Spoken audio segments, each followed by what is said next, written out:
ಮಂಜಿನ ನಗರಿ ಮಡಿಕೇರಿಯ ಮಂಜು ಪ್ರವಾಸಿಗರಿಗೆ ಆಹ್ಲಾದಕರ ಅನುಭವ ಕೊಡ್ತಾ ಇದ್ರೆ ಕಾಫಿ ಬೆಳೆಗಾರರಿಗೆ ಮಾತ್ರ ಸಂಕಷ್ಟವನ್ನು ತರ್ತಾ ಇದೆ. ಒಂದು ಡೀಟೇಲ್ ಇದೆ ನೋಡೋಣ. ಕೊಡಗು ಜಿಲ್ಲೆಯ ಸುತ್ತಮುತ್ತಲಿನ ಕಾಫಿ ಬೆಳೆಗಾರರು ಬೇಡ್ತಾ ಇರೋದು ಇದೊಂದೇ, ಮಂಜಿನ ತೆರೆ ಸರಿಸಿ ಆಚೆ ಬಾರಯ್ಯ ರವಿತೇಜ ಅಂತ. ಇದಕ್ಕೆ ಕಾರಣ ಈಗಾಗಲೇ ಕೊಡಗು ಜಿಲ್ಲೆಯ ಸುತ್ತಮುತ್ತದ ಪ್ರದೇಶಗಳಲ್ಲಿ ಕಾಫಿ ಕೊಯ್ಲು ಬಿರುಸು ಪಡೆದುಕೊಂಡಿದೆ. ಆಗಸದಲ್ಲಿ ಮೂಡುವ ಸೂರ್ಯನ ಕಿರಣ ಭೂಮಿಗೆ ಬೀಳದಂತೆ ಆವರಿಸಿರುವ ಮಂಜು ಹಾಗೂ ಮೋಡ ಮುಸುಕಿದ ವಾತಾವರಣ ಕೊಯ್ಲು ಕಾರ್ಯಕ್ಕೆ ಅಡ್ಡಿ ಉಂಟು ಮಾಡ್ತಿದೆ.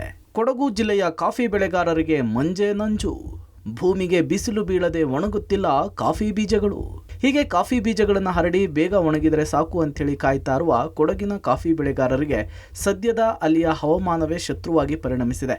ಮಂಜಿನ ನಗರಿ ಅಂತಲೇ ನಾವು ಕೊಡಗು ಜಿಲ್ಲೆಯನ್ನ ಮಡಿಕೇರಿಯನ್ನ ಕರೀತೇವೆ. ಆದರೆ ಆ ಮಂಜೆ ಕಾಫಿ ಬೆಳೆಗಾರರ ಪಾಲಿಗೆ ನಂಜಾಗಿ ಕಾಡ್ತಿದೆ. ಅತಿಯಾದ ಶೀತಗಾಳಿಯಿಂದಾಗಿ ಕಾಫಿ ಬೀಜಗಳು ಉದುರುತ್ತಾ ಇದೆ.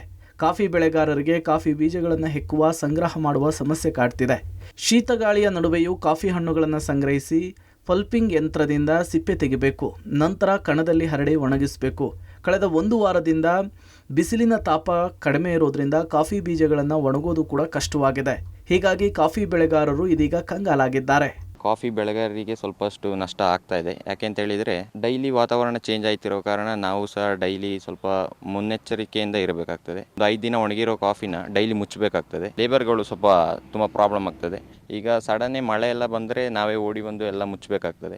ಫಂಗಸ್ ಬಂದು ಸ್ವಲ್ಪ ಕೆಜಿಯಲ್ಲಿ ಸಹ ವೇರಿ ಆಗ್ತದೆ. ಕಾಫಿ ಕೆಳಗಡೆ ಎಲ್ಲ ಬೂಸ್ತರ ಎಲ್ಲ ಬಂದು ಅದನ್ನು ಇನ್ನೊಂದು ಈಗ ನಾವು 8 ಬಿಸಿಲಲ್ಲಿ ಒಣಗಿಸುವ ಕಾಫಿಯನ್ನು 12 ದಿನ ಎಲ್ಲ ಒಣಗಿಸಬೇಕಾಗುವ ಸಂದರ್ಭ ಬರ್ತದೆ. ಡಿಸೆಂಬರ್ ಜನವರಿಯ ನಡುವೆ ಕಾಫಿ ಬೀಜಗಳ ಕೊಯ್ಲು ಹೆಚ್ಚಾಗಿ ನಡೆಯುತ್ತೆ. 1-2 ದಿನ ಮಳೆ ಸುರಿದ್ರೆ ಬೆಳಗ್ಗೆ ಸಮಸ್ಯೆ ಆಗೋದಿಲ್ಲ. ಆದರೆ ವಾರಗಟ್ಟಲೆ ತುಂತುರು ಮಳೆ ಬಂದರೆ ಹಣ್ಣಿನ ಗುಣಮಟ್ಟ ಕಾಪಾಡಿಕೊಳ್ಳುವ ಸಮಸ್ಯೆ ಎದುರಾಗುತ್ತೆ. ಕಳೆದ ವರ್ಷಕ್ಕೆ ಹೋಲಿಸಿದರೆ ಈ ಬಾರಿ ಕಾಫಿ ಉತ್ಪಾದನೆ ಚೆನ್ನಾಗಿದ್ದು ಉತ್ತಮ ಧಾರಣೆಯ ನಿರೀಕ್ಷೆ ಇದೆ. ಆದರೆ ಕಳೆದ 1 ವಾರದಿಂದ ಚಳಿಯ ವಾತಾವರಣದೊಂದಿಗೆ ಅಕಾಲಿಕವಾಗಿ ತುಂತುರು ಮಳೆ ಆಗ್ತಾ ಇರೋದ್ರಿಂದ ಜಿಲ್ಲೆಯ ಕಾಫಿ ಬೆಳೆಗಾರರಿಗೆ ಸಂಕಷ್ಟದ ಪರಿಸ್ಥಿತಿ ಎದುರಾಗಿದೆ. ಈಗಾಗಲೇ ಕೊಯ್ಲು ಮಾಡಿರುವಂತಹ ಕಾಫಿ ಬೀಜಗಳನ್ನು ಒಣಗಿಸಲು ಬಿಸಿಲೇ ಬರ್ತಿಲ್ಲ. ಹಾಗಾಗಿ ಒಣಗಿಸಿರುವ ಕಾಫಿ ಬೀಜಗಳ ತೂಕ ಕಡಿಮೆಯಾಗುವ ಸಾಧ್ಯತೆ ಇದೆ. ಬೆಳೆಗಾರರು ಕಂಗಾಲಾಗಿದ್ದಾರೆ. 1 ವಾರದಿಂದ ಕೊಡಗಿನಲ್ಲಿ ಚಳಿ, ಗಾಳಿ, ಮಳೆ ಬರುವಂಥ ಒಂದು ಪರಿಸ್ಥಿತಿ. ಕಾಫಿಗಳೆಲ್ಲ ಗಿಡದಲ್ಲಿ ಹಣ್ಣಾಗಿ ನಿಂತಿರ್ತದೆ. ಈಗೆಲ್ಲ ಮಳೆ ಬಂದರೆ ಎಲ್ಲ ಉದುರಿ ನೆಲ ಕಚ್ಚಿ ಹೋಗ್ತದೆ. ಪುನಃ ಅದು ಹೆರ್ಕೋದಂದ್ರೆ ಭಾರಿ ಕಷ್ಟ. ಕೊಯ್ದು ಒಣಗಿಸಿ ರೈತರಿಗೆ ಏನೂ ಸಿಕ್ಕೋದಿಲ್ಲ. ಇದರಲ್ಲಿ ಈ ಸಲ ರೈತರಿಗೆಲ್ಲ ಲಾಸೆ.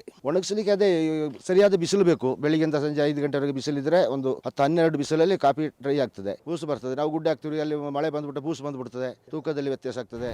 ಒಟ್ಟಿನಲ್ಲಿ ಕಳೆದ 3-4 ವರ್ಷದಿಂದ ಜಿಲ್ಲೆಯ ಕಾಫಿ ಬೆಳೆಗಾರರು ಒಂದಲ್ಲ ಒಂದು ಸಮಸ್ಯೆ ಎದುರಿಸ್ತಿದ್ದಾರೆ.